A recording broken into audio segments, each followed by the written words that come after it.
السلام عليكم ورحمة الله وبركاته. أعوذ بالله من الشيطان الرجيم. بسم الله الرحمن الرحيم. الحمد لله الحمد لله الحمد لله رب العالمين. اللهم صل على سيدنا محمد وعلى آل سيدنا مولانا محمد. رب اشرح لي صدري ويسر لي أمري واحلل عقدة من لساني يفقهوا قولي. أعوذ بكلمات الله التامة من كل شيطان وهامة ومن كل عين لامة ولا حول ولا قوة إلا بالله العلي العظيم. ബഹുമാന്യരായ മുഅ്മിനീങ്ങളെ മുഅ്മിനാത്തുകളെ, പരിശുദ്ധ ഖുർആനിലെ 147 പേജാണ് ഇന്ന് റൈഹാൻ ഖുർആൻ ക്ലാസ്സിൽ നമുക്ക് പഠിക്കാനുള്ളത്. അള്ളാഹു നമ്മുടെ ഈ ക്ലാസ് സ്വാലിഹായ അമലായി കബൂൽ ചെയ്യട്ടെ. നമ്മൾ ദുആ ചെയ്യാൻ കടപ്പാടുള്ള എല്ലാവർക്കും, പ്രത്യേകിച്ച് നമ്മുടെ മാതാപിതാക്കൾ, ഉസ്താദന്മാർ, മുഫസ്സിരീങ്ങൾ, പണ്ഡിതന്മാർ, ഈ ക്ലാസ് കേൾക്കുന്നവർ, പിന്നീട് റെഫർ ചെയ്യുന്നവർ, ഇതിനുവേണ്ടി അധ്വാനിക്കുന്നവർ, നമുക്ക് ഭക്ഷണം തന്നവർ, സ്നേഹിച്ചവർ, സഹായിച്ചവർ, എല്ലാവർക്കും അള്ളാഹുവിന്റെ രണ്ട് ലോകത്തും ഖൈർ പ്രദാനം ചെയ്യട്ടെ. ആമീൻ യാ റബ്ബൽ ആലമീൻ. ആദ്യമായി ആ പേജിന്റെ പാരായണമാണ് നമ്മൾ നിർവഹിക്കുന്നത്. അഊദു ബില്ലാഹി മിനശ് ശൈത്വാനിർ റജീം. ബിസ്മില്ലാഹിർ റഹ്മാനിർ റഹീം. ثمانية أزواج من الضأن اثنين ومن المعز اثنين قل أذكرين حرم أم الأنثيين أما اشتملت عليه أرحام الأنثيين نبئوني بعلم إن كنتم صادقين ومن الإبل اثنين ومن البقر اثنين قل أذكرين حرم أم الأنثيين أما اشتملت عليه أرحام الأنثيين أم كنتم شهداء إذ وصاكم الله بهذا فمن أظلم ممن افترى على الله كذبا ليضل الناس بغير علم إن الله لا يهدي القوم الظالمين قل لا أجد فيما أوحي إلي محرما على طاعم يطعمه إلا أن يكون ميتة أو دما مسفوحا أو لحم خنزير فإنه رجس أو فسقا أهل لغير الله به فمن اضطر غير باغ ولا عاد فإن ربك غفور رحيم وعلى الذين هادوا حرمنا كل ذي ظفر ومن البقر والغنم حرمنا عليهم شحومهما إلا ما حملت ظهورهما أو الحوايا أو ما اختلط بعظم ذلك جزيناهم ببغيهم وإنا لصادقون صدق الله العلي العظيم. സൂറത്തുൽ അൻആമിലെ 143 മുതൽ 146 വരെയുള്ള 4 ആയത്തുകളാണ് നമ്മൾ ഓതിവെച്ചത്. പരിശുദ്ധ ഖുർആനിൽ 8-ാമത്തെ ജുസ്ഇൽ 147-ാമത്തെ പേജ്. ആട്, മാട്, ഒട്ടകം തുടങ്ങിയ കാലികൾ പണ്ട് കാലത്ത് അറബികളുടെ അമൂല്യമായ സമ്പത്തായിരുന്നു. അതെല്ലാം അള്ളാഹു പടച്ചത് മനുഷ്യരുടെ ഉപയോഗത്തിന് വേണ്ടിയാണ്, അറുത്തു തിന്നാനടക്കം പലവിധ ഉപയോഗങ്ങൾക്ക് വേണ്ടി. പക്ഷേ അവയിൽ ചിലത് മക്ക മുശ്രിക്കുകൾ ബിംബങ്ങൾക്ക് വഴിപാടാക്കി പുറത്ത് സവാരി ചെയ്യാൻ പാടില്ല, അറുത്തു തിന്നാൻ പാടില്ല എന്നൊക്കെ വാദിച്ചു. ഇതെല്ലാം അടിസ്ഥാനരഹിതമാണ്, വെറുതെ കെട്ടിച്ചമച്ചതുണ്ടാക്കിയതാണ് എന്നൊക്കെയാണ് കഴിഞ്ഞ പേജിൽ 142 നമ്മൾ അവസാനമായി പഠിച്ചത്. ഇനി പഠിക്കാൻ പോകുന്ന 143-ലും 144-ലും ആയത്തുകളിൽ ഈ വിഷയത്തെക്കുറിച്ച് തന്നെയാണ് സംസാരം. വളരെ യുക്തമായി ഇത്തരം ജൽപ്പനങ്ങളെ അല്ലാഹു തആല തള്ളിപ്പറയുകയാണ്. കാലികളിൽ ചിലത് മാത്രം, അതും ചില പ്രത്യേക ഘട്ടങ്ങളിൽ ആണുങ്ങൾക്ക് അല്ലെങ്കിൽ പെണ്ണുങ്ങൾക്ക് നിഷിദ്ധമാണ് എന്നും അവർ വാദിച്ചിരുന്നല്ലോ. കഴിഞ്ഞ ക്ലാസ്സിൽ നമ്മൾ ആ വിഷയം പറഞ്ഞല്ലോ. അതിനെന്ത് പിൻബലമാണുള്ളത് എന്നാണ് അല്ലാഹു തആല ചോദിക്കുന്നത്. എന്തുകൊണ്ട് കാലികളിൽ ചിലതിനെ നിങ്ങൾ നിഷിദ്ധമാക്കി? അവ ആണായത് കൊണ്ടാണോ? എങ്കിൽ ആണായ എല്ലാ കാലുകളും ഹറാമായത് കൊണ്ടല്ലേ ചിലതിനെ മാത്രം എന്ത് നിഷിദ്ധമാക്കി? ഇനി അതുമല്ലെങ്കിൽ പെണ്ണിന്റെ ഗർഭാശയത്തിൽ ജനിച്ചത് കൊണ്ടാണോ? അങ്ങനെയാണെങ്കിൽ എല്ലാ ആണും പെണ്ണും നിഷിദ്ധമാകേണ്ടതല്ലേ? ഊഹാപോഹങ്ങൾ അടിസ്ഥാനമാക്കിയല്ലാതെ ശരിയായ തെളിവിന്റെ അടിസ്ഥാനത്തിൽ നിങ്ങൾ മറുപടി പറയൂ. ഇങ്ങനെയാണ് മുശ്രിക്കിനോട് അല്ലാഹു തആല ആവശ്യപ്പെടുന്നത്. കാലികൾ അഥവാ അൻആം, ആടുമാട് ഒട്ടകങ്ങൾ ആകെ 8 ഇനങ്ങളാണുള്ളത്. ആകെ 8 ഇനങ്ങൾ. ചെമ്മരിയാട്, കോലാട്, ഒട്ടകം, മാട്, ഈ 4 വർഗത്തിൽ ആണും പെണ്ണുമായി ആകെ 8 ഇനങ്ങൾ. ഇവയെല്ലാം നിങ്ങൾക്ക് ഭക്ഷണപാനീയങ്ങൾക്കും സവാരി ചെയ്യാനും മറ്റുള്ള ആവശ്യങ്ങൾക്കൊക്കെ വേണ്ടി റബ്ബ് പടച്ചു തന്നതാണ്. എന്നിട്ട് നിങ്ങൾ എന്താ ചെയ്തത്? ചില ആണിനെയും ചില പെണ്ണിനെയും ചില ഗർഭസ്ഥ ശിശുക്കളെയും നിങ്ങൾ നിഷിദ്ധമാക്കി തള്ളി. കഴിഞ്ഞ ക്ലാസ് നമ്മൾ പറഞ്ഞതുപോലെ അതൊക്കെ അള്ളാഹു കൽപ്പിച്ച മതവിധികളാണ് എന്ന് നിങ്ങൾ തട്ടിവിടുകയും ചെയ്തു. ശരി, നിങ്ങൾ പറയുന്നത് പോലെ അള്ളാഹു അങ്ങനെ നിഷിദ്ധമാക്കിയിട്ടുണ്ട് എങ്കിൽ അത് നിഷിദ്ധമാക്കിയത് ഈ ഇനങ്ങളിൽ ആണിനെയാണോ അതല്ല പെണ്ണിനെയാണോ? അതല്ല പെണ്ണിന്റെ ഗർഭത്തിലുള്ളതെയാണോ? ഏതിനെയാണ്? പെണ്ണിന്റെ ഗർഭത്തിലുള്ളതിനെയാണെങ്കിൽ എല്ലാ ആണും പെണ്ണും നിഷിദ്ധമാകേണ്ടതല്ലേ? അല്ലെങ്കിൽ എല്ലാ ഗർഭസ്ഥ ശിശു നിഷിദ്ധമായിരിക്കേണ്ടതല്ലേ? ചോദ്യം മനസ്സിലായല്ലോ അല്ലേ? എന്തുകൊണ്ട് നിങ്ങൾ ചിലത് നിഷിദ്ധമാക്കി? അവ ആണായത് കൊണ്ടാണോ? എങ്കിൽ ആണായ എല്ലാ കാലികളും ഹറാമാകേണ്ടതല്ലേ? എന്തിനാ ചിലതിന് മാത്രമാക്കിയത്? അതുമല്ലെങ്കിൽ പെണ്ണിന്റെ ഗർഭാശയത്തിൽ ജനിച്ചത് കൊണ്ടാണോ? അങ്ങനെയാണെങ്കിൽ എല്ലാ ആണും പെണ്ണും നിഷിദ്ധമാകേണ്ടതല്ലേ? വെറുതെ ഊഹാപോഹങ്ങളല്ലാതെ നിങ്ങൾക്ക് ഒരു ന്യായവും പറയാനില്ല. എന്തെങ്കിലും ന്യായം ഉണ്ടെങ്കിൽ അത് പറയുമെന്നാണ് അല്ലാഹു തആല പറയുന്നത്. ചിലത് നിഷിദ്ധമാണെന്നും ചിലത് അനുവദനീയമാണെന്നും വേർതിരിക്കാനുള്ള മാനദണ്ഡം, ന്യായം എന്താണ്? അള്ളാഹു അങ്ങനെ ഒരു നിയമം നടപ്പാക്കിയിട്ടില്ല. ഉണ്ടെന്ന് നിങ്ങൾക്ക് വാദമുണ്ടെങ്കിൽ അതിന് തെളിവ് കൊണ്ടുവരൂ. അള്ളാഹു അങ്ങനെ ഒരു നിയമം കൽപ്പിച്ച് നിയമമാക്കുകയാണെങ്കിൽ അതിന് ദൃക്സാക്ഷികളായി നിങ്ങൾ ആ സമയത്ത് അവിടെ ഉണ്ടായിരുന്നു. നിങ്ങൾ പറഞ്ഞ അള്ളാഹു പറഞ്ഞതാണല്ലോ. ഇനിയിപ്പോ അള്ളാഹു അങ്ങനെ ഒരു നിയമം കൽപ്പിച്ചു നോക്കുക. ആ കൽപ്പിച്ചു പറയുന്ന സമയത്ത് നിങ്ങൾ ആ സദസ്സിൽ അള്ളാഹുവിന് മുമ്പിൽ നിങ്ങൾ ഹാജറുണ്ടായിരുന്നോ? ഇതൊക്കെയാണ് അള്ളാഹു തആല അവരോട് ചോദിക്കുന്നത്.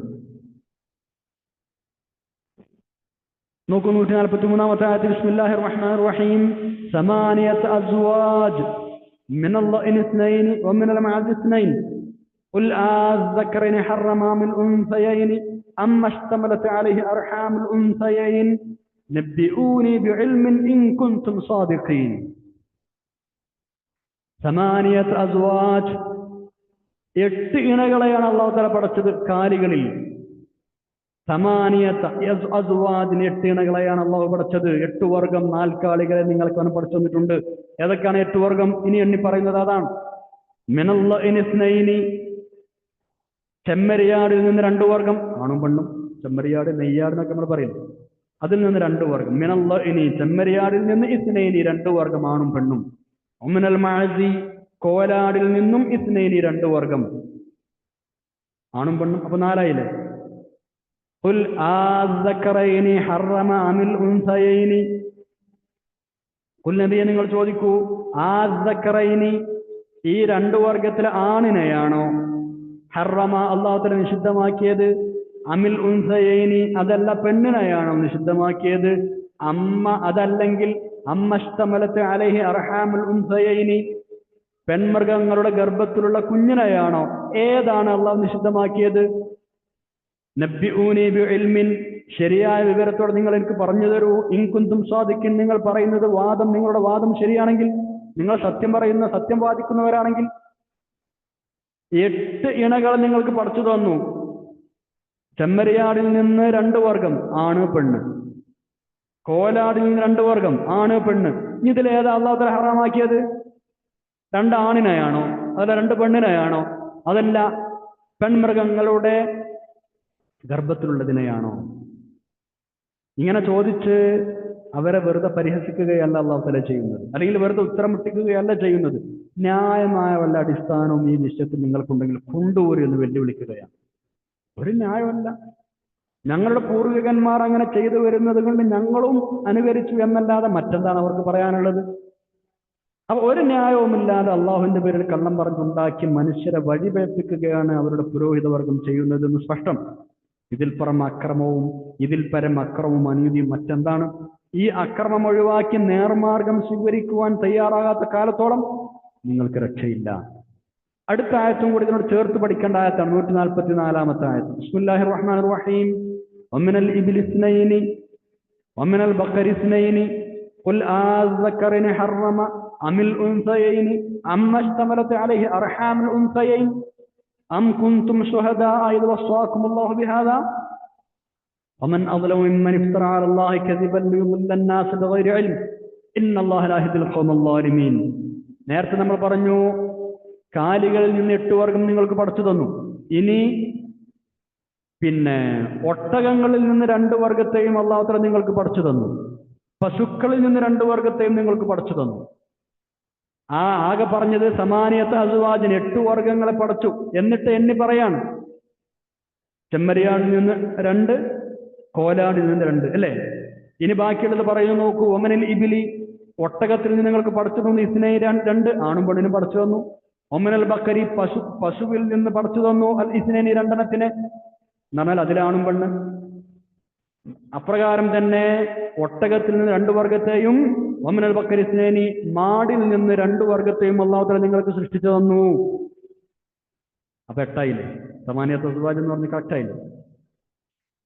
ഇനി നിങ്ങൾ ചോദിക്കൂ നബിയെ അവരോട്, നബിയെ അവരോട് ചോദിച്ചു നോക്കൂ, ആ സക്കറൈനി 2 ആണിനെയാണോ ഹറമ അല്ലാഹു തആല നിഷിദ്ധമാക്കിയത്, അമിൽ ഉൻസയൈനി 2 പെണ്ണിനെയാണോ? ആണിനെയാണ്, പെണ്ണിനെ അല്ലാഹു തആല നിഷിദ്ധമാക്കിയത്. ഏതിനെയാണ്? അമ്മഷ്തമലത്ത് അലൈഹി അർഹാമുൽ ഉൻസയൈൻ, അതല്ല പെൺമൃഗങ്ങളുടെ അർഹാം ഗർഭത്തിലുള്ളതിനെയാണോ? അർഹാം എന്ന് പറഞ്ഞാൽ ഗർഭം. അപ്പോ അർഹാമുൽ ഉൻസയൈൻ എന്ന് പറഞ്ഞാൽ പെൺമൃഗങ്ങളുടെ ഗർഭങ്ങൾ. ഇഷ്തമല എന്ന് പറഞ്ഞാൽ ഉൾക്കൊണ്ടു. അപ്പൊ അമ്മഷ്തമലത്ത് അലൈഹി അർഹാമുൽ ഉൻസയൈനി, അതല്ല പെൺമൃഗങ്ങളുടെ ഗർഭത്തിലുള്ളതാണോ? ഏതാണ് അവൻ നിഷിദ്ധമാക്കിയത്? നിങ്ങളെങ്ങനെ നിങ്ങളുടെ ഇഷ്ടപ്രകാരം കുറച്ച് പശുക്കളിതാ, കുറച്ച് മാടുകൾ, കുറച്ച് ആടുകൾ, കുറച്ച് ഒട്ടകങ്ങളിതാ, ഇത് നിഷിദ്ധമാണെന്ന് പറയാം, കുറച്ച് നിഷിദ്ധമല്ല എന്ന് പറയാം. ഏതാണ് നിഷിദ്ധമാക്കിയത്? ആണിനെയാണോ പെണ്ണിനെയാണോ? ആണിനെയാണ് റബ്ബ് നിഷിദ്ധമാക്കിയതെങ്കിൽ എല്ലാ ആണും നിഷിദ്ധമാകേണ്ടതല്ലേ? പെണ്ണിനെയാണെങ്കിൽ എല്ലാ പെണ്ണും നിഷിദ്ധമാകണ്ടേ? ഇനി അതല്ല, ഇവയുടെ വയറ്റിലുള്ള കുട്ടികളെയാണ് നിങ്ങൾ നിഷിദ്ധമാക്കിയത് എങ്കിൽ അതിലാണ് പെണ്ണൊക്കെ ഉണ്ടാവൂലേ? എന്ത് ന്യായമാണ് നിങ്ങൾക്ക് ഇതിനുള്ളത്? ചോദ്യം മനസ്സിലായി കാണുമെന്ന് പ്രതീക്ഷിക്കുന്നു. ഇവയിൽ വല്ലതും നിഷിദ്ധമാക്കിയതായി വല്ല രേഖയും അല്ലാഹു നിങ്ങൾക്ക് അയച്ചു തന്നിട്ടുണ്ടോ? അതാണ് ഇനി അങ്ങോട്ട് ചോദിക്കാൻ പോകുന്നത്. അം കുന്തും ശുഹദാ, അതല്ല നിങ്ങൾ ഹാജറുണ്ടായിരുന്നോ, നിങ്ങൾ സാക്ഷികളായി ഉണ്ടായിരുന്നോ? ഇത് വസ്സാകുമുല്ലാഹു ബിഹാദാ, അള്ളാഹു ഇങ്ങനെ നിങ്ങളോട് കൽപ്പിച്ചു പറഞ്ഞ സമയത്ത്. അവർ പറഞ്ഞത് അള്ളാഹ് പറഞ്ഞാന്നല്ലേ? ശരി, എന്നാ അള്ളാഹു അങ്ങനെ പറഞ്ഞ സമയത്ത് നിങ്ങളവിടെ സാക്ഷികളായി ഉണ്ടായിരുന്നോ? അം കുന്തും ശുഹദാ, അതല്ല നിങ്ങൾ സാക്ഷികളായി ഉണ്ടായിരുന്നോ? ഇത് വസ്സാകുമുല്ലാഹു ബിഹാദാ, അള്ളാഹു ഇതൊക്കെ കൽപ്പിച്ചപ്പോ, ഇങ്ങനെയൊക്കെ ചെയ്യണമെന്ന് പറഞ്ഞപ്പോ അങ്ങനല്ല, അങ്ങനെ പറഞ്ഞിട്ടേ ഇല്ല.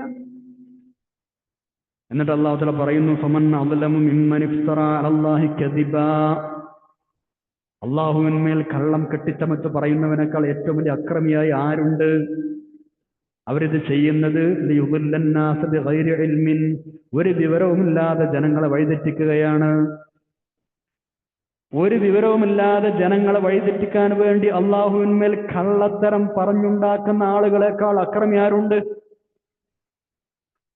അതിനാണ് അവർ അങ്ങനെ ചെയ്യുന്നത്. അള്ളാഹു ആളുകളെ വഴിതെറ്റിക്കുക വിവരമല്ല, അതിനു വേണ്ടി കള്ളത്തരം.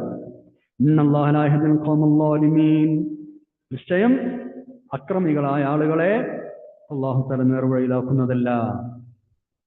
145 ആയത്ത് നോക്കൂ. ആഹാരത്തിനും മറ്റു ഉപയോഗങ്ങൾക്കുമായി അല്ലാഹു തആല മനുഷ്യർക്ക് വേണ്ടി പടച്ചു നൽകിയ ഉൽപ്പന്നങ്ങളിൽ നിന്ന്, അല്ലെങ്കിൽ കാലികളിൽ നിന്ന് ചിലത് ഹലാലും ചിലത് ഹറാമും ആക്കി വന്നിരുന്ന മുശ്രിക്കീങ്ങളോട് ഒരു പ്രഖ്യാപനം നടത്താൻ പറയുകയാണ് ഇനി അല്ലാഹു തആല. നബി സല്ലല്ലാഹു അലൈഹി വസല്ലം തങ്ങളോട് ഒരു പ്രഖ്യാപനം നടത്താൻ പറയാണ്. എന്താണ് പ്രഖ്യാപിക്കേണ്ടത്? എനിക്ക് ലഭിച്ച ദിവ്യ സന്ദേശങ്ങളിലൊന്നും, എനിക്ക് ലഭിച്ച വഹയികളിലൊന്നും തന്നെ ഇനി പറയാൻ പോകുന്ന 4 വസ്തുക്കളല്ലാതെ മറ്റൊന്നും നിഷിദ്ധമാക്കപ്പെട്ടതായി ഞാൻ കാണുന്നില്ല. നിങ്ങൾ ഈ പറയുന്നത് പോലെ ആണെന്ന് ചിലത്, പെണ്ണെന്ന് ചിലത്, ഗർഭശിശു പെണ്ണാണെങ്കിൽ അങ്ങനെ, ആണാണെങ്കിൽ ഇങ്ങനെ, അങ്ങനെയൊന്നും എനിക്ക് വഹി നൽകപ്പെട്ടതിൽ ഒന്നുമില്ല. അള്ളാഹ് അങ്ങനെ പറഞ്ഞിട്ടില്ല. ആകെ നിഷിദ്ധമായത് ഇനി പറയാൻ പോകുന്ന 4 വസ്തുക്കൾ മാത്രമേ ഉള്ളൂ എന്ന് അവരോട് നിങ്ങൾ പ്രഖ്യാപിച്ചേക്കൂ. മതനിയമം നടപ്പാക്കാനുള്ള അധികാരം അള്ളാഹുവിന് മാത്രമേ ഉള്ളൂ. അതുകൊണ്ട് ഇനി പറയാൻ പോകുന്ന 4 പുറമെ വല്ലതും നിഷിദ്ധമാണെന്നോ ഈ 4 ഏതെങ്കിലും ഒന്ന് അനുവദനീയമാണെന്നോ പറയാൻ ആർക്കും അധികാരമില്ല എന്ന് അല്ലാഹു തആല തുറന്നു പറയുകയാണ്. നമുക്ക് ആയത്ത് നോക്കാം. 145 ആയത്ത്. ബിസ്മില്ലാഹിർ റഹ്മാനിർ റഹീം. ഖുൽ ലാ അജിദു ഫീമാ ഊഹിയ ഇലയ മുഹറമൻ അലാ ത്വാഇമിൻ യത്അമുഹു ഇല്ലാ അൻ യകൂന മൈതതൻ ഔ ദമൻ മസ്ഫൂഹൻ ഔ ലഹ്മ ഖിൻജീരിൻ ഫഇന്നഹു റിജ്സ് ഔ ഫിസ്ഖൻ ഉഹില്ല ലിഗൈരില്ലാഹി ബിഹി ഫമൻ യദ്ററ ഗൈറ ബാഗിൻ വലാ ആദിൻ ഫഇന്ന റബ്ബക ഗഫൂറുർ റഹീം. ഖുൽ, നബിയെ താങ്കൾ പ്രഖ്യാപിച്ചേക്കൂ, ഇങ്ങനെയൊക്കെ പറഞ്ഞു നടക്കുന്ന ആ മുശ്രിക്കീങ്ങളോട് താങ്കൾ പ്രഖ്യാപിച്ചേക്കൂ, എന്ത്? ലാ അജിദു, എനിക്ക് കാണാൻ കഴിയുന്നില്ല, ഞാൻ കാണുന്നില്ല, ഫീമാ ഊഹിയ ഇലയ്യ, എനിക്ക് വഹ്യ് നൽകപ്പെട്ടതിൽ, മുഹറമൻ, ഹറാമായിട്ട് നിഷിദ്ധമായിട്ട് ഞാൻ കാണുന്നില്ല. ഇനി പറയാൻ പോകുന്ന സംഗതികൾ ഒഴികെ, അലാ ത്വാഇമിൻ യത്അമുഹു, ആഹാരം കഴിക്കുന്ന ഒരു വ്യക്തിക്ക്, ഭക്ഷണം കഴിക്കാൻ താല്പര്യപ്പെടുന്ന ഒരു വ്യക്തിക്ക് ഞാൻ ഹറാമായി എനിക്ക് ലഭിച്ചതിൽ കാണുന്നില്ല, ഇല്ലാ അൻ യകൂന, ഇനി പറയാൻ പോകുന്ന സംഗതികൾ ഒഴികെ.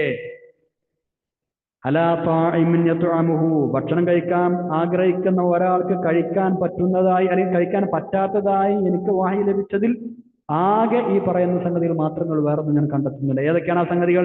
ഇല്ലാ അൻ യകൂന മൈത്തൻ, അത് ശവമായാലൊഴികെ അത് തിന്നാൻ പറ്റില്ല, അത് ശരിയാണ്, ശവം തിന്നാൻ പാടില്ല, അതാണ് ഒന്ന്. ഔദമൻ മസ്ഫൂഹൻ, അല്ലെങ്കിൽ ഒലിക്കുന്ന രക്തം അതും കഴിക്കാൻ പാടില്ല. ഔ ലഹ്മ ഖിൻസീരിൻ, അല്ലെങ്കിൽ പന്നിയുടെ ഇറച്ചി, അതും പാടില്ല. ഫഇന്നഹു റിജ്സുൻ, അത് നിഷിദ്ധം തന്നെയാണ്, നിശ്ചയം അത് നിഷിദ്ധമാണ്.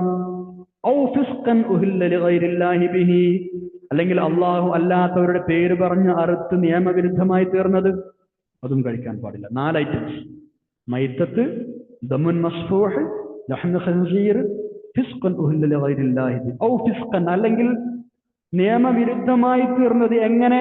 ഉഹില്ല ലിഗൈരില്ലാഹി ബിഹി, അള്ളാഹുവിന്റെ പേര് പറഞ്ഞ് അറുക്കാതെ, അള്ളാഹു അല്ലാത്തവരുടെ പേര് പറഞ്ഞ് അറുത്തത് എന്നർത്ഥം. ഉഹില്ല, ശബ്ദം ഉയർത്തപ്പെട്ടിരിക്കുന്നു, അതാണ് ശരിക്കർത്ഥം. ലിഗൈരില്ലാഹി ബിഹി, അതിനെ അറുക്കണ സമയത്ത് അള്ളാഹു അല്ലാത്തവരുടെ പേര് പറഞ്ഞ് ശബ്ദം ഉയർത്തി, അങ്ങനെ നിയമവിരുദ്ധമായി തീർന്നത്. അറുക്കണ സമയത്ത് അള്ളാഹിന്റെ പേര് അറുക്കാതെ, അള്ളാഹുവിന്റെ പേര് പറഞ്ഞ് അറുക്കാത്തത്, എന്നാൽ ബിംബങ്ങളുടെ പേര് പറഞ്ഞ് അറുത്തത് എന്നർത്ഥം. അതാണ് അള്ളാഹുവിന്റെ പേര് പറയാതെ അർത്ഥമെന്ന് പറഞ്ഞാൽ അള്ളാഹു അല്ലാത്തവരുടെ പേര് പറഞ്ഞർത്ഥത്, അതായത് ബിംബങ്ങളുടെ പേര് പറഞ്ഞർത്ഥത്. ഇത് മാത്രമേ ഭക്ഷണം കഴിക്കാൻ ആഗ്രഹിക്കുന്ന ഒരാൾക്ക്, അത് സ്ത്രീയാവട്ടെ പുരുഷനാവട്ടെ, ഈ 4 ഐറ്റംസ് മാത്രമേ കഴിക്കാൻ പാടില്ല എന്ന് എനിക്ക് വഹ്യ് നൽകപ്പെട്ടതിലുള്ളൂ.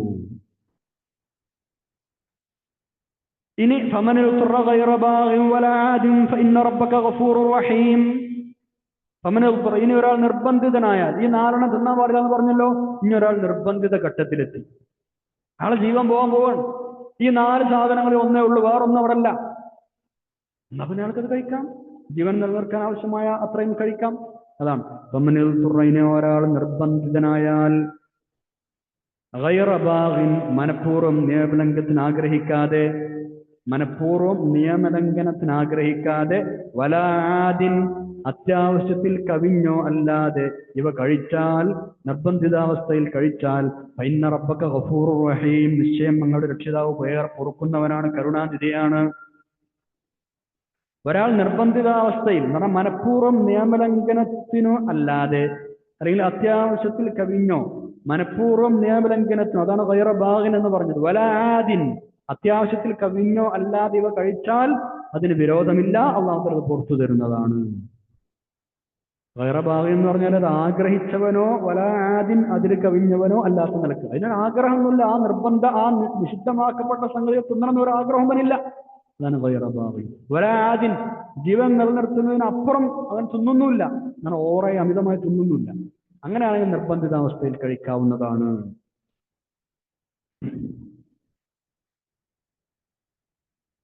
ഈ ആയത്തിൽ പറയപ്പെട്ട ശവം, രക്തം, പന്നിമാംസം അള്ളാഹു അല്ലാത്തവർക്ക് വേണ്ടി ശബ്ദം ഉയർത്തപ്പെട്ടത്, അതായത് അള്ളാഹു അല്ലാത്തവരുടെ പേരിൽ അർക്കപ്പെട്ടത്, അള്ളാഹിന്റെ പേര് പറയാത്തത് നല്ലട്ടോ, അള്ളാഹു അല്ലാത്തവരുടെ പേര് പറഞ്ഞ് അർക്കപ്പെട്ടതെന്നർത്ഥം.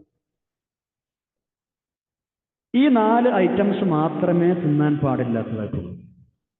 ഈ വിഷയം സൂറത്തുൽ ബഖറ 173-ലുണ്ട്, സൂറത്തുൽ മാഇദ 4-ൽ പറഞ്ഞിട്ടുണ്ട്, നമ്മൾ ഇതിനു മുമ്പ് പഠിച്ചിട്ടുണ്ട്. ഇൻഷാ അല്ലാഹ് സൂറത്തുൽ നഹ്ലിൽ 115-ൽ കൊണ്ടും വരുന്നുമുണ്ട്. സൂറത്തുൽ മാഇദയിലെ ആയത്തിൽ ഈ 4-ന് പുറമെ കുടുങ്ങിച്ചത്തത്, വീണ് ചത്തത് മുതലായ ചില ഇനങ്ങൾ കൂടി പറഞ്ഞിട്ടുണ്ട്. സംഭവം അതൊക്കെ ശവത്തിന്റെ ഐറ്റംസിൽ വരുന്നത് തന്നെയാണ്. അതുകൊണ്ട് ശബത്തിന്റെ വിശദീകരണമായി പറയപ്പെട്ടതാണ് അവിടെ. നമ്മൾ ആ വിഷയം അത് പഠിച്ചപ്പോൾ അവിടെ പറഞ്ഞിട്ടുണ്ട്. ഈ 4 കാര്യങ്ങളെ കുറിച്ചും അത്യാവശ്യം അറിയേണ്ട വിഷയങ്ങളൊക്കെ സൂറത്തുൽ ബഖറയിലും സൂറത്തുൽ മാഇദയിലും നമ്മൾ വിശദീകരിച്ചിട്ടുണ്ട്. അള്ളാഹുവിന്റെ പേര് പറഞ്ഞല്ലാതെ, അള്ളാഹുവിന്റെ പേര് കൊണ്ടല്ലാതെ മറ്റു ബിംബങ്ങളുടെ പേര് പറഞ്ഞ അടുത്ത വിഷയങ്ങളൊക്കെ നമ്മൾ അവിടെ വിശദമായി പറഞ്ഞിരുന്നു. ഇവിടെ ശ്രദ്ധിക്കേണ്ട ഒരു വിഷയം, ഹറാമാണ് എന്ന് പറയുന്നതൊക്കെ നമ്മൾ ഇങ്ങനെ പരിശോധിച്ച് നോക്കുമ്പോൾ കുറച്ചേ ഉണ്ടാവും. ഹലാലുകളാണ് കൂടുതൽ ഉണ്ടാവുക അല്ലെ? ഇപ്പൊ ഈ 4 ഐറ്റംസ് നോക്കുക, എത്ര ചുരുങ്ങിയ ഐറ്റംസ് ആണ്. വേറെയും ചില ഐറ്റംസ് ഹറാമായത് ഹദീസിന്റെ കിതാബിലുണ്ട്, ഫിഖഹിന്റെ കിതാബിൽ അത് വിശദമായി പറഞ്ഞിട്ടുണ്ട്. ഹദീസുകളുടെയും ഖുർആന്റെ ആയത്തിന്റെ വെളിച്ചത്തിൽ മഹാന്മാരെ പണ്ഡിതന്മാർ വളരെ വിശദമായി കുറച്ചുകൂടെ ഐറ്റംസ് ഇതിനോട് ചേർന്ന് തിന്നാൻ പറ്റാത്തത് പറഞ്ഞിട്ടുണ്ട്. അങ്ങനൊക്കെ നോക്കിയാലും തിന്നാൻ പറ്റുന്നവയാണ് ഏറ്റവും കൂടുതലുള്ളത്. ഹലാല് കൂടുതലും ഹറാമ് കുറവാണ്. എന്നിട്ടും നമുക്ക് ഹറാം ഒഴിവാക്കാൻ പറ്റുന്നില്ല എന്നത്, അതല്ലെങ്കിൽ ഹലാലുകൾ ഒരുപാടുണ്ടായിട്ടും ഹറാമുകൾ നമ്മൾ ചെയ്യാൻ പ്രേരിതരാകുന്നു, തെറ്റുകളിലേക്ക് നമ്മൾ പോകുന്നു എന്നത് ഈ അവസരത്തിൽ ചേർത്ത് നമ്മളൊന്ന് ചിന്തിക്കുക അല്ലേ? എല്ലാ ബിസിനസ്സും നമുക്ക് ചെയ്യാലോ, പൊതുവെ എല്ലാ ബിസിനസ്സുകളും ചെയ്യാം. പലിശ ബേസ്ഡായത് പറ്റൂല, മറ്റുള്ളവരുടെ പണം അന്യായമായി തുടങ്ങുന്നത് പറ്റൂല, അങ്ങനെ ചിലത് പറ്റാത്ത മറ്റുള്ളവരെ നമുക്ക് ചെയ്യാം. എന്നിട്ട് നമ്മൾ പലിശ ബേസ്ഡായതിലേക്ക് പോവുകയാണ്. മറ്റു ചാൻസുകൾ ഉണ്ടായിട്ട് നമ്മൾ അതിലേക്ക് മുന്നിട്ടിറങ്ങുകയാണ്. ആരാണ്ടത് പിടുങ്ങാൻ പാടില്ല നമുക്കറിയാം. എന്നിട്ട് നമ്മളത് അറിയാതെയോ അറിഞ്ഞോ നമ്മൾ പിടുങ്ങുകയാണ്, ഹറാമുകൾ വ്യാപിക്കുകയാണ്. ലോകാവസാനം അങ്ങനെ ആകും എന്നാണ് ഖിയാമത്ത് നമ്മളോടൊപ്പം അല്ലെ? ഇവിടെയും ഹറാമാണ്. ഹലാൽ കിട്ടാൻ ബുദ്ധിമുട്ടാണ്, പ്രയാസമാണ്. എല്ലാ മേഖലയും അങ്ങനെ തന്നെ, പലിശയും വേണ്ടാത്തൊക്കെ അങ്ങനെ തന്നെ. ഹലാൽ ചുരുക്കിക്കളയപ്പെടും എന്നാണ്, ഹറാം എമ്പാടും വിസ്തൃതമാക്കപ്പെടും. അത് ഖിയാമത്ത് നല്ലൊരു അടയാളമാണ്. ആ ഘട്ടത്തിൽ പിടിച്ചു നിൽക്കാൻ കഴിയണം. അത്തരം ആളുകൾ രക്ഷപ്പെടുകയും ചെയ്യും. അപ്പൊ നമ്മൾ നല്ലവണ്ണം ശ്രദ്ധിക്കുക, എപ്പോഴും ഹലാല് നോക്കുക. ഹറാമുടെ അതിപ്രസരം പൊതുവേ ലോകത്ത് കാണുമെങ്കിലും ചൂഴ്ന്നു നോക്കുമ്പോൾ ഹലാലുകൾ ഒരുപാടുണ്ട് നമുക്ക്. നമ്മൾ അത് അന്വേഷിച്ച് നടക്കും. അതിന് ഒരുപാട് വഴികൾ അല്ലാത്ത തുറന്നു തരും. അതിന് താല്പര്യമുണ്ടെങ്കിൽ വഴി തുറന്നു തരും. പലിശയുമായി ബന്ധപ്പെടരുത് എന്നൊരു ഉറച്ച തീരുമാനം ഉണ്ടെങ്കിൽ അള്ളാഹു അതിനനുസരിച്ച് നമ്മുടെ അക്കൗണ്ട് തുടങ്ങാനുള്ള സഹായങ്ങൾ ചെയ്തു തരും അല്ലെ? ഹലാല് മാത്രം തരാം. ചിലപ്പോൾ കുറച്ച് ഇടങ്ങാറാണ്, കുറച്ച് കാത്തു നിൽക്കണം, കുറച്ച് കൂടുതൽ കാശ് മുടക്കേണ്ടി വരും. ശരി, കുറച്ച് മെനക്കെടേണ്ടി വരും. ഹറാമായ ഒരു ജോലിയുടെ ഓഫർ കിട്ടിയാൽ അത് ഒഴിവാക്കേണ്ടി വരും. ആകട്ടെ,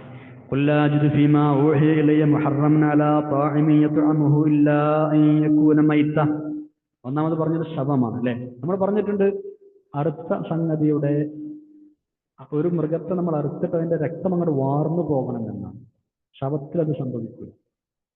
മാത്രവുമല്ല, ഈ ശവത്തിന്റെ മാംസം ഇനിയിപ്പോ അല്ലാതെ എന്തെങ്കിലുമൊക്കെ ആക്സിഡന്റ് ഉണ്ടായി അവിടെ ഇവിടെയൊക്കെ തട്ടി ശരിക്കനെ രക്തമൊക്കെ വാർന്നു പോയി എന്നാലും ഇതിൽ പെടൂല കേട്ടോ, അത് മറ്റൊരു വിഷയം.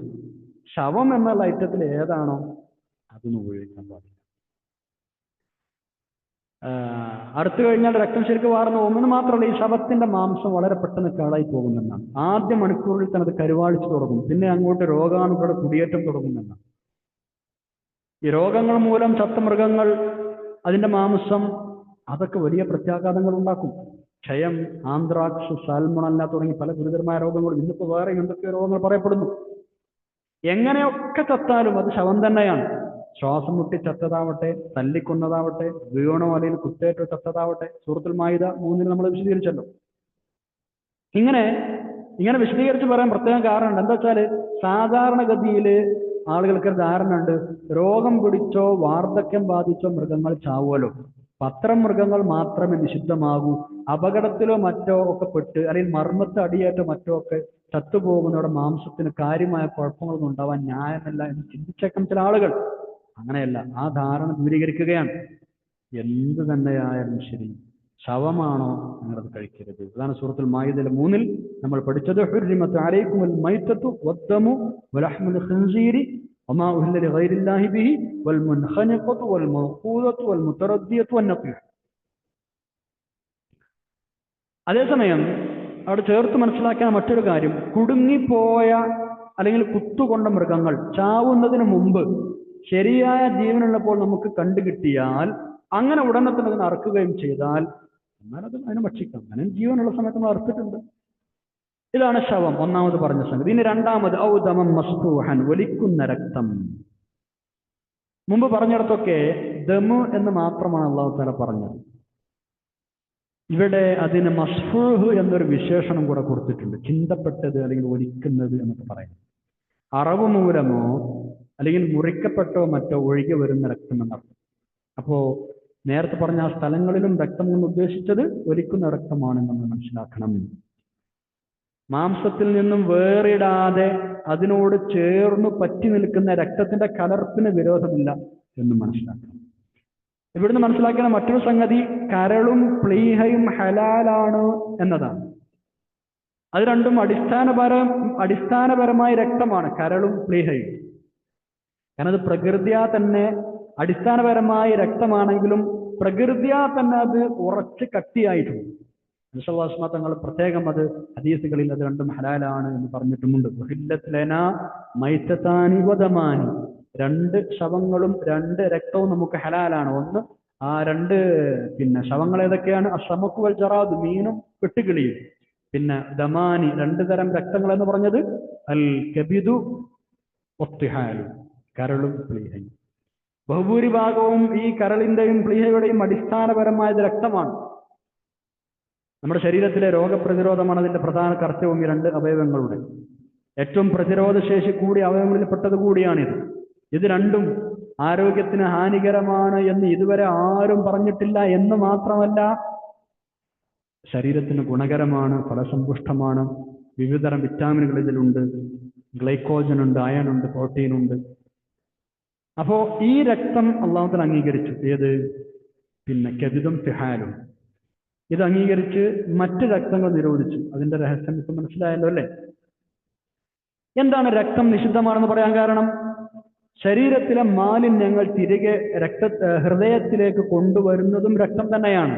അപ്പൊ അതിൽ പലവിധ അണുക്കളും മാലിന്യങ്ങളൊക്കെ ഉണ്ടാവാൻ സാധ്യതയുണ്ട്, ഉണ്ടാകും. പല രോഗാണുക്കളും വളരുന്നത് തന്നെ രക്തത്തിലൂടെയാണ്. ഇത്തരം രോഗങ്ങളെക്കുറിച്ച് നിരവധി മുന്നറിയിപ്പുകൾ ഉണ്ട് അല്ലെ?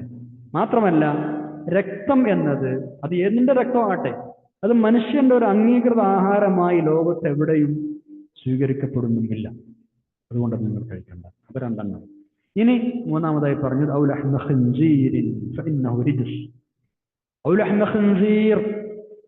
പന്നിയുടെ ഇറച്ചി. അത് മ്ലേച്ഛം തന്നെയാണ്. ഒട്ടേറെ അപകടങ്ങൾ പതിയിരിക്കുന്നതാണ് പന്നിയിറച്ചി. പരിശുദ്ധ ഖുർആനിൽ മറ്റു പല സ്ഥലങ്ങളിലും അല്ലാഹു തആല പന്നിയിറച്ചി നിരോധിച്ചു എന്ന് പറഞ്ഞപ്പോൾ അവിടെ നിന്നും കാരണം പ്രത്യേകിച്ച് പറഞ്ഞിട്ടില്ല. ഇവിടെ ഇന്നഹു റിജ്സുൻ എന്ന് പ്രത്യേകം പറഞ്ഞു. അത് മ്ലേച്ഛം തന്നെയാണ്. അതൊരു മ്ലേച്ഛ വസ്തുവാണ് എന്ന് എല്ലാവർക്കും അറിയാവുന്ന കാര്യമാണ് അല്ലേ? പടച്ച തമ്പുരാൻ അങ്ങനെ പറയുമ്പോ നമുക്കറിയാത്ത പല ദോഷവശങ്ങളും അതിലുണ്ടായിരിക്കാം എന്നുകൂടെ നമ്മൾ മനസ്സിലാക്കണം. വേവിച്ചാൽ പോലും നഷ്ടപ്പെടാത്ത രോഗാണുക്കൾ അതിന്റെ മാംസത്തിലുണ്ടെന്ന് പറയപ്പെടുന്നു. കാഷ്ടം മുതലായ മ്ലേച്ഛ വസ്തുക്കൾ മാത്രം എപ്പോഴും തിന്ന് ജീവിക്കുന്ന, അത് പതിവുള്ള മറ്റൊരു മൃഗം പന്നിയെപ്പോലെ വേറെ കാണാൻ സാധ്യമല്ല. അതോടൊപ്പം തന്നെ മനസ്സിലാക്കാൻ മറ്റൊരു കാര്യം, ഈ മ്ലേച്ഛത എന്നത് ശരീരത്തിന്റെ ആരോഗ്യത്തെ മാത്രം ബാധിക്കുന്നതാകണം എന്നില്ല. അത് കഴിക്കുന്ന ആളുകളുടെ സ്വഭാവ രീതികളെ നശിപ്പിക്കുന്ന ദോഷങ്ങളുമാവാമല്ലോ. ഏറ്റവും ചീത്ത സ്വഭാവമുള്ള വൃത്തികെട്ട ജീവിയാണ് പന്നി. നമ്മൾ കഴിക്കുന്ന ഭക്ഷണം നമ്മളെ ഗണ്യമായി സ്വാധീനിക്കും. നമ്മുടെ സ്വഭാവത്തെ, നമ്മുടെ പെരുമാറ്റത്തെ രൂപീകരിക്കുന്നതിന് പ്രത്യേകമായ സ്ഥാനമുണ്ട് എന്നൊക്കെ എല്ലാവർക്കും അറിയാവുന്ന സംഗതിയാണല്ലോ. അപ്പൊ ദുസ്വഭാവങ്ങളുടെ പര്യായമായ, വൃത്തികേടുകളുടെ പര്യായമായി ഈ ജീവിയുടെ ഭക്ഷണം കഴിക്കുന്ന ആളുകളും സ്വാഭാവികമായി പ്രതിഫലിക്കാം. പന്നികൾ എന്ന് പറഞ്ഞാൽ ലജ്ജ തീരെ ഇല്ലാത്ത ജീവിവർഗമാണ്. ഒരു പെൺപന്നിക്ക് ചുറ്റും കുറെ ആൺപന്നികൾ കൂടി ഒന്നിനു പുറകെ മറ്റൊന്നായി പരസ്യമായി ഇണചേരുന്നത് അതിന്റെ സ്വഭാവങ്ങളിൽപ്പെട്ടതാണ്. വേറൊരു ജീവിയിലും ഇത് കാണില്ല. ഇത്തരം ലജ്ജാശൂന്യത ഇന്ന് സാർവത്രികമല്ലേ? ഒരു പെണ്ണിനെ കുറെ ആണുങ്ങൾ സംഘമായി വ്യഭിചരിക്കുന്ന കാഴ്ച പല നാടുകളിലും സാധാരണമാണ്. സ്വന്തം ഭാര്യമാരെ പോലും കൈമാറ്റം ചെയ്ത് വൈവിധ്യങ്ങൾ അന്വേഷിക്കുന്ന ആളുകൾ അന്നുണ്ട്, ഇന്നുണ്ട്, നമ്മുടെ നാടുകൾ വരെയുണ്ട്. എന്നിട്ട് ഇതൊക്കെയാണ് വലിയ പുരോഗമനം എന്ന് പറയും. മാത്രമല്ല, പന്നിമാംസം പലവിധ രോഗങ്ങൾക്കും കാരണമാണെന്ന് തെളിയിക്കപ്പെട്ടിട്ടുണ്ട്. ചിലതരം വിരകൾ പ്രധാനമായി പന്നിമാംസത്തും കൊണ്ട് ഉണ്ടാവുമെന്ന് പറയപ്പെടുന്നു. ചില വിരകൾ, ടാനിയാസോളിയം ഒരു വിരയുടെ ശല്യമാണത്. 2-3 മില്ലിലിറ്റർ വലിപ്പമുള്ള ഈ വിര ആമാശയത്തിൽ പെറ്റുപെരുകി പലവിധ രോഗങ്ങൾക്കും കാരണമാകുമെന്നാണ്. വയറിളക്കം, ദഹനപ്രക്രിയ പോലുള്ള ക്രമക്കേടുകൾ, വിശപ്പില്ലായ്മ, മലബന്ധം, ഇതൊക്കെ ഉണ്ടാകും.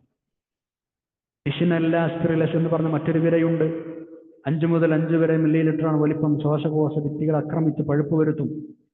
വേറെ പലതരം വിരകളും പേശികൾക്ക് ആവതില്ലാതാക്കുന്ന, ശ്വസനേന്ദ്രിയങ്ങൾക്ക് കുഴച്ചിൽ വരുത്തുന്ന, ഹൃദ്രോഗമുണ്ടാക്കുന്ന ഒക്കെ പലതരം വിരകളും. അപ്പൊ ഇങ്ങനെ പലതുകൊണ്ടും നമ്മളതിന്റെ പറഞ്ഞപ്പോ കൂട്ടത്തിൽ പറഞ്ഞത് മാത്രമേ നമുക്കത് നിഷിദ്ധമാണ് എന്നതിന് അള്ളാഹുവിന്റെ നിയമം മാത്രം അംഗീകരിച്ചാൽ മതി. അള്ളാഹു അല്ലാത്തവരുടെ പേര് പറഞ്ഞ് അറുക്കപ്പെട്ടത്. അറുക്കുന്ന സമയത്ത് മുശ്രിക്കുകളിൽ ലാത്തിന്റെ പേര്, ഉസ്സയുടെ പേര്, അതിന്റെ പേരിൽ ഞാൻ അറുക്കുന്നു അങ്ങനെ പറയാം. ലാത്തയുടെ പേര് ഞങ്ങൾ അറുക്കുന്നു, അത് പാടില്ല. എന്താണ് തിന്നാൻ പാടില്ലാത്തത്? മനുഷ്യനെ പോലെ ആത്മാവുള്ള ഒരു ജീവി തന്നെയാണ് ഈ പറയപ്പെട്ട അറുക്കുന്ന സാധനങ്ങളൊക്കെ. എന്നിട്ടും അത് അറുത്ത് തിന്നാൻ അള്ളാഹു നിങ്ങൾക്ക് അനുവദിച്ചു തന്നില്ല. അത് വലിയ അനുഗ്രഹമല്ലേ? വലിയ അനുഗ്രഹമല്ലേ? അതുകൊണ്ട് ആ ജീവി അറുക്കുമ്പോൾ അത് നിങ്ങൾക്ക് അനുഗ്രഹിച്ച് അറുക്കാൻ അനുവദിച്ചു തന്ന അള്ളാഹുവിന്റെ പേര് നിങ്ങൾ പറയണ്ടേ? അള്ളാഹു അല്ലാത്തവരുടെ പേര് ആ സമയത്ത് പറഞ്ഞാൽ വലിയ നന്ദികേടല്ലേ? അപ്പോ തന്ന ആനുകൂല്യം അള്ളാഹു തന്നെ പിൻവലിച്ചു. അതുകൊണ്ട് നിങ്ങൾ തിന്നണ്ട. നിങ്ങൾ ബിംബങ്ങളുടെ പേര് പറഞ്ഞിട്ട് എന്റെ പങ്കാളികളാക്കി നിങ്ങൾ നിശ്ചയിച്ച ബിംബങ്ങളുടെ പേര് പറഞ്ഞിട്ടുണ്ടെങ്കിൽ ഓർത്ത് എന്നാ തിന്നണ്ട. എന്റെ പേര് പറഞ്ഞാൽ മാഇദയിലെ ആയത്തിൽ ഈ 4 നിഷിദ്ധ കാര്യങ്ങളെക്കുറിച്ചും പറഞ്ഞ ശേഷം അതിനെ ചൂണ്ടിയാണ് അല്ലാഹു തആല ദാലികും ഫിസ്ഖുൻ എന്ന് പറഞ്ഞത്. അവിടെ നമ്മൾ പഠിച്ചിരുന്നു ദാലികും ഫിസ്ഖ്. അള്ളാഹു അല്ലാത്തവരുടെ പേര് പറഞ്ഞ് അറുക്കപ്പെട്ടതിനെ പറ്റി മാത്രമാണ് ഇവിടെ ഫിസ്ഖ്, അധർമ്മം, തോന്നിവാസം എന്ന് അള്ളാഹു തആല പറഞ്ഞത്. നിഷിദ്ധ വസ്തുക്കൾ ഉപയോഗിക്കുന്നതൊക്കെ തോന്നിവാസം തന്നെയാണ്, ശരി. പക്ഷേ അള്ളാഹു അല്ലാത്തവരുടെ നാമത്തിൽ അറുക്കുന്നത് കൂടുതൽ ഗൗരവമുള്ള കുറ്റമാണ് എന്ന് സൂചിപ്പിക്കാനാണ് ഇവിടെ ആ ഒരു ശൈലി പ്രത്യേകം വെച്ചത്. ഇവിടെ ഫിസ്ഖുൻ എന്ന് ഇതിനോട് ചേർത്ത് പറഞ്ഞത്.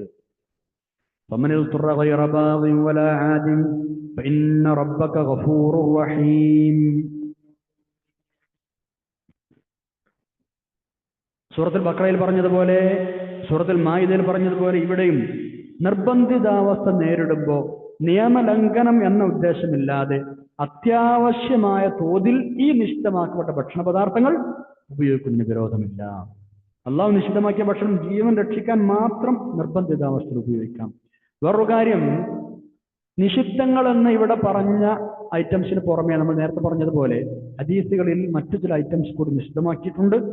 118 ആയത്ത് പഠിച്ചപ്പോൾ നമ്മൾ വിശദീകരിച്ചിട്ടുണ്ട്. ഫിഖ്ഹിന്റെ കിതാബുകൾ നേരത്തെ പറഞ്ഞതുപോലെ ഇതെല്ലാം സവിസ്തരമായി പ്രതിപാദിച്ചിട്ടുണ്ട്.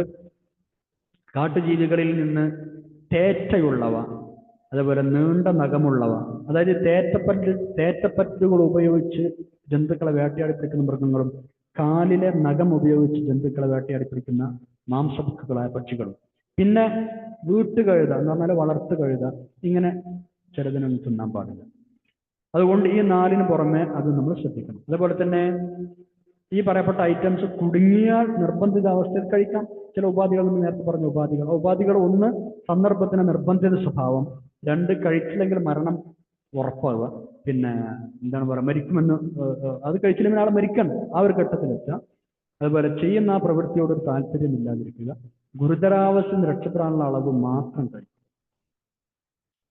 എന്താണിപ്പോ ഹലാല് മാത്രം കഴിക്കണം, ഹറാമ് പാടില്ല, അള്ളാഹു പറഞ്ഞത് എന്താണ് പറയാ, അപ്പടി നിങ്ങൾ ഈ വിഷയത്തിലൊക്കെ അംഗീകരിക്കണം എന്ന് പ്രത്യേകിച്ച് പറയാൻ കാരണം ഏറ്റവും പ്രധാനമായി സമർപ്പണ സ്വഭാവം തന്നെ. മുഅ്മിനായ മനുഷ്യൻ അള്ളാഹു പറഞ്ഞതൊക്കെ കേൾക്കുന്ന ആളാണ്. ഇന്നത് തിന്നാൻ പാടില്ല എന്ന് പറഞ്ഞാൽ പിന്നെ അപ്പുറപ്പുറം നോക്കേണ്ട കാര്യമില്ല, തിന്നരുത്. അതാണ് സമർപ്പണം, പരിപൂർണമായ കീഴൊതുക്കും അതാണല്ലോ. പിന്നെ ശാരീരികമായ നമ്മൾ നേരത്തെ പറഞ്ഞതുപോലെ സാമൂഹികമായ ഒരുപാട് പ്രത്യാഘാതങ്ങൾ ഇത്തരം വസ്തുക്കൾ ഉപയോഗിക്കുന്നവരുണ്ടാവും. അത് അതിന്റെ സൈഡായിട്ട് വരുന്ന ചില സംഗതികൾ. ഏറ്റവും പ്രധാനമായി റബ്ബ് പറഞ്ഞു ഒഴിവാക്കുന്നു എന്ന് തന്നെയാണ്. അടുത്ത ആയത്തിലേക്ക് നമ്മൾ കടക്കുന്നു. 146 ആയത്ത്. നിങ്ങൾക്ക് മേൽ പറഞ്ഞ ഐറ്റംസ് മാത്രമേ ഹറാമാക്കിയിട്ടുള്ളൂ, അത് വലിയ റഹ്മത്താണ്. കാരണം എന്താണെന്നറിയോ?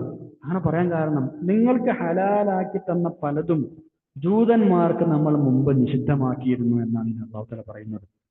ആദ്യം ജൂതന്മാർക്കും എല്ലാം ഹലാലായിരുന്നു, എല്ലാം അവർക്കും അനുവദനീയം തന്നെയായിരുന്നു. പക്ഷേ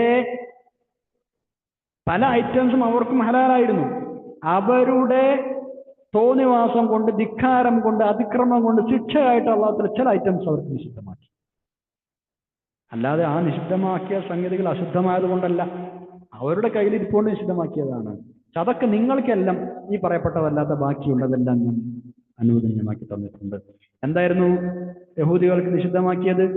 നഖമുള്ള എല്ലാ ജീവികളും, അതേപോലെ തന്നെ ആടുമാടുകളുടെ മുതുകുകളിലോ കുടലുകളിലോ എല്ലുകളിലോ ചേർന്ന് നിൽക്കുന്നതല്ലാത്ത എല്ലാ കൊഴുപ്പുകളും, ഇത് അല്ലാഹു അവർക്ക് നിഷിദ്ധമാക്കിയിരുന്നു. അവരുടെ നിയമലംഘനം, ധിക്കാരം, അതാണ് കാരണം. അതിന് ശിക്ഷയായിട്ടാണത്. അതായത് അങ്ങനെ പ്രത്യേകിച്ച് പറയാൻ കാരണം എന്താ? മുൻകാല പ്രവാചകന്മാർ മുതൽക്കേ ഇസ്ലാമിൽ അംഗീകരിക്കപ്പെട്ടു വരുന്ന സുസ്ഥിരമായ ഒരു മതവിധിയായിരുന്നില്ല അത്. അവരുടെ തോന്നിവാസം കാരണം അവർക്ക് സ്പെഷ്യലായിട്ട് പിന്നെ നിരോധിച്ചു എന്ന് മാത്രം. 146 ആയത്ത് നോക്കൂ. ബിസ്മില്ലാഹിർ റഹ്മാനിർ റഹീം. വഅലല്ലദീന ഹാദു ഹറംനാ കുല്ല ദീ ഗുഫുരിൻ ومن البقر والغنم حرمنا عليهم شحومهما إلا ما حملت ظهورهما أو الحوايا أو ما اختلط بعظم ذلك جزيناهم ببغيهم وإنا لصادقون. وعلى الذين هادوا ജൂതന്മാരുടെ മേൽ ഹറംന നമ്മൾ നിഷിദ്ധമാക്കി കുല്ല ദീ ഗുഫുരിൻ നഖമുള്ള എല്ലാ ജീവികളും. ഗുഫുർ എന്ന് പറഞ്ഞാൽ നഖമുള്ള എല്ലാം നമുക്ക് നിഷിദ്ധമാക്കി. വമിനൽ ബഖരി പശുക്കളിൽ നിന്ന്, വൽ ഗനമി ആടുകളിൽ നിന്ന്, ഞാൻ ആടുമാടുകളിൽ നിന്ന്, ഹറംന അലൈഹിം നമ്മൾ അവർക്ക് നിഷിദ്ധമാക്കി ശുഹൂമഹുമാ അതിന്റെ കൊഴുപ്പുകൾ, ആടിന്റെയും ആടിന്റെയും കൊഴുപ്പുകൾ, അത് രണ്ടിന്റെയും കൊഴുപ്പുകൾ നാം നിഷിദ്ധമാക്കി. എല്ലാ കൊഴുപ്പും അല്ലട്ടോ, ഇല്ലാ മാ ഹമലതു ളുഹൂറുഹുമാ അവയുടെ മുതുകിലുള്ളതൊഴികെ, അവിൽ ഹവായ അല്ലെങ്കിൽ അവരുടെ കുടലിലുള്ളതൊഴികെ, ഔ മഖ്തലത് ബിഅൽമിൻ അല്ലെങ്കിൽ അവകളുടെ എല്ലുമായി ഒട്ടിപ്പിടിച്ചതൊഴികെ.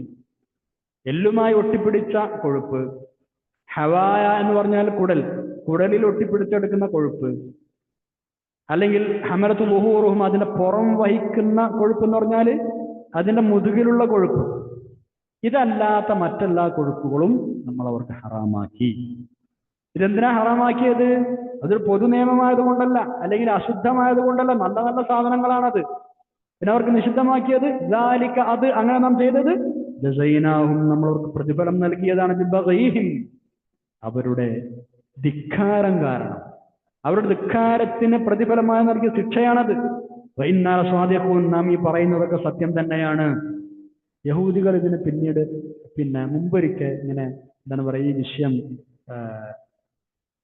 പിന്നീട് റസൂലുള്ളാഹി സ്വല്ലല്ലാഹു അലൈഹി വസല്ലം കാലത്ത് വിവാദമായപ്പോൾ ഞങ്ങൾക്കിതൊക്കെ അള്ളാഹു തആല നിരോധിച്ചിരുന്നു, ഞങ്ങളൊന്നും കഴിക്കാറുണ്ടായിരുന്നില്ല എന്ന് അവരുടെ കുറ്റവും കുറവും കൊണ്ടല്ലാതെ എന്ന് വരുത്തി തീർക്കാൻ ശ്രമിച്ചിരുന്നു. അള്ളാഹു തആല അതാണ് ഇവിടെ പറയുന്നത്. നമ്മൾ ഈ പറയുന്നത് സത്യമാണ്. അവരുടെ കുറ്റവും കുറവും കൊണ്ട് തന്നെയാണ് നമ്മൾ നിഷിദ്ധമാക്കിയത്.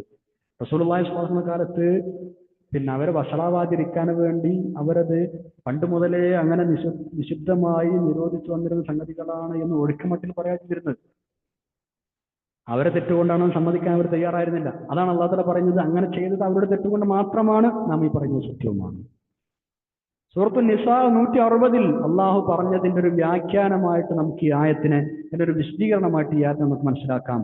എന്താണ് അവിടെ നമ്മൾ പറഞ്ഞത്? സൂറത്തുൻ നിസാ 160 വബിളുൽമിൻ മിനല്ലദീന ഹാദു ഹറംനാ അലൈഹിം ത്വയ്യിബാത്തിൻ ഉഹില്ലത് ലഹും വബിസദ്ദിഹിം അൻ സബീലില്ലാഹി കസീറ. യഹൂദികളായവരുടെ അക്രമം നിമിത്തം അവർക്ക് അനുവദനീയമാക്കപ്പെട്ടിരുന്ന ചില വിശിഷ്ട വസ്തുക്കളെ അവരുടെ മേൽ നാം നിഷിദ്ധമാക്കി. അപ്പൊ അതിന്റെ വിശദീകരണമാണ് ഈ ആയത്തിൽ എന്തൊക്കെയാണ് നിഷിദ്ധമാക്കിയത്. നഖമുള്ള വസ്തുക്കൾ. നഖമുള്ള വസ്തുക്കൾ എന്ന് പറഞ്ഞാല് ഒട്ടകം, ഒട്ടകപ്പക്ഷി, വാത്ത്, താറാവ്, പിന്നെ ഇങ്ങനെ പോലെയുള്ള വിരലുകൾ അല്ലെങ്കിൽ കുളമ്പുകൾ പിളർന്നതല്ലാത്ത ജീവികൾ. ഇങ്ങനെയാണ് മുഫസ്സിറുകൾ അത് പറഞ്ഞത്. പിന്നെ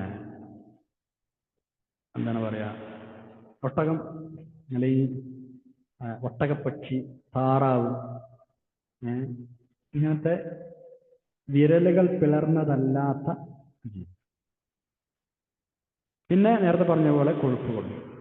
ജീവികളെ വേട്ടയാടി പിടിക്കുന്നതും അല്ലാത്തതുമായ എല്ലാത്തരം നഖമുള്ള വസ്തുക്കളും ഇത് ഉൾപ്പെടും, അതല്ല ഉൾപ്പെടുകയില്ല എന്ന് വിവിധ അഭിപ്രായങ്ങളിൽ സമ്മതമായിട്ടുണ്ട്. ഒട്ടകം, താറാവ്, അരയന്നം, ഒട്ടകം തീരെ തിന്നാൻ പാടില്ലായിരുന്നു എന്നാണ്. നമുക്ക് പറ്റും, ഒട്ടകത്തിന് ഇറച്ചൊക്കെ നമുക്ക് തിന്നാം. അവർക്കത് അല്ലാത്ത നിഷിദ്ധമാക്കി. അതുപോലെ താറാവ് അറിയാനെ പോലെയുള്ളതൊന്നും തിന്നാൻ പാടില്ല. പിന്നെ മാടുകളുടെ കൊഴുപ്പ് അതും അവർക്ക് നിഷിദ്ധമാക്കി. എല്ലാ കൊഴുപ്പല്ല, നമ്മൾ നേരത്തെ പറഞ്ഞതുപോലെയുള്ള കൊഴുപ്പുകൾ ഒഴികെ. എന്തേ അത് മാത്രം നിരോധിച്ചത്? ഇത് ഭയങ്കര ടേസ്റ്റുള്ള സംഗതിയാണ്.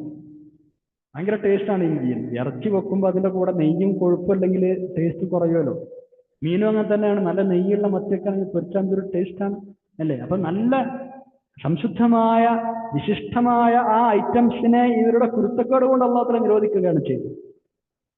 എന്ത് തെറ്റാണ് അവർ ചെയ്തത് എന്ന് അല്ലാഹു തആല സൂറത്തുൽ നിസായിലെ ഈ ആയത്തിന് ശേഷമുള്ള 161 പറയുന്നുണ്ട്. എന്താണത്? ബിസ്മില്ലാഹിർ റഹ്മാനിർ റഹീം.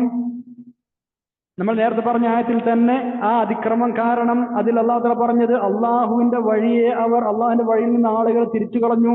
പിന്നെ വഅഖ്ദിഹിമിർ റിബ, പലിശയുമായി ഇടപെട്ടു, നിരോധിച്ചതിന് ശേഷവും വഅക്ലിഹിം അംവാലൻ നാസ് ബിൽ ബാത്തിലി, അന്യായമായ ആളുകളുടെ മുതൽ പിടുങ്ങി. ഇങ്ങനെയൊക്കെ അവർ ചെയ്തത് കാരണം അല്ലാഹു തആല അവർക്ക് ഇതൊക്കെ നിഷിദ്ധമാക്കി.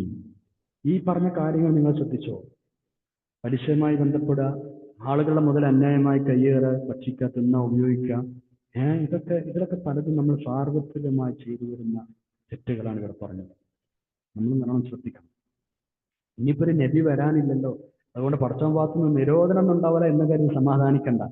നിരോധിക്കലല്ല ഉണ്ടാവുക, ഭക്ഷ്യസാധനങ്ങളുടെ ലഭ്യത അല്ലാഹു കുറക്കും. അങ്ങനെ നമ്മൾ പരീക്ഷിക്കും. ദാരിദ്ര്യം വരുത്തും. ഉള്ള ഭക്ഷണത്തോട് ഒരു തരം പേടി തോന്നും മനസ്സിൽ. സൂറത്തുൻ നഹ്ൽ 112-ാമത്തെ ആയത്തിൽ വിശദീകരണത്തിൽ മുഫസ്സിരിങ്ങൾ പറഞ്ഞിട്ടുണ്ട്. ബിസ്മില്ലാഹിർ റഹ്മാനിർ റഹീം. വളറബല്ലാഹു മസലൻ ഖറിയതൻ കാനത് ആമിനതൻ മുത്മഇന്നഹ യഅതിഹാ റിസ്ഖുഹാ റഗദൻ മിൻ കുല്ലി മകാനിൻ ഫകഫറത് ബിഅൻഉമില്ലാഹ് ഫഅദാഖഹ അല്ലാഹു ലിബാസൽ ജൂഇ വൽ ഖൗഫി ബിമാ കാനൂ യസ്നഊൻ. നല്ല നിഅമത്ത്, എല്ലാ നിലക്കും ഭക്ഷണം സുലഭമായി ലഭിച്ചിരുന്ന ആ ഖൗമ് അള്ളാഹുവിന്റെ നിഅമത്തുകൾ മറന്ന് പെരുമാറിയപ്പോ വിശപ്പ് കൊടുത്തു അല്ലാഹു തആല അവർക്ക്, പേടി കൊടുത്തു അവർക്ക്. അള്ളാഹുവിനെ പരീക്ഷിക്കുകയാണ്. അപ്പോ ഭക്ഷണ ഐറ്റംസ് നിരോധിക്കലുണ്ടാവുക. ഉള്ള ഭക്ഷണം കൊണ്ട് റബ്ബ് നമ്മൾ പരീക്ഷിക്കും. അതിൽ കുറവ് വരുത്താം, ദാരിദ്ര്യം പട്ടിണിയും വരുത്താം, ക്ഷാമങ്ങൾ ഉണ്ടാക്കാം. ഉള്ള ഭക്ഷണം എല്ലാം റെഡിയാണ്, എന്നിട്ടും കഴിക്കാൻ പേടി വരാം. ഉള്ള ഭക്ഷണം കഴിക്കാൻ കഴിയാതെ ആവാം. പല നിലക്കും അല്ലാഹു തആല പരീക്ഷിക്കാം. അല്ലാഹു നമ്മളെ കാക്കട്ടെ. നമ്മൾ ശ്രദ്ധിക്കും. അത് സമൂഹത്തിന് തന്നെ ഒന്നായി വരുന്ന ശിക്ഷകളാവണമെന്നില്ല, വ്യക്തികൾക്കാവാം. ചിലർക്ക് ചില ഭക്ഷണം കഴിക്കാൻ പറ്റൂല. എത്രയോ ആളുകൾ അങ്ങനെ ഉണ്ട്. പടച്ചോനെ ധിക്കരിച്ചാൽ, അള്ളാഹുവിനെ നമ്മൾ ധിക്കരിക്കുകയാണെങ്കിൽ ഏതെങ്കിലും നിലക്കത് നമ്മുടെ ജീവിതത്തിൽ പ്രതിഫലിക്കും എന്നാണ്.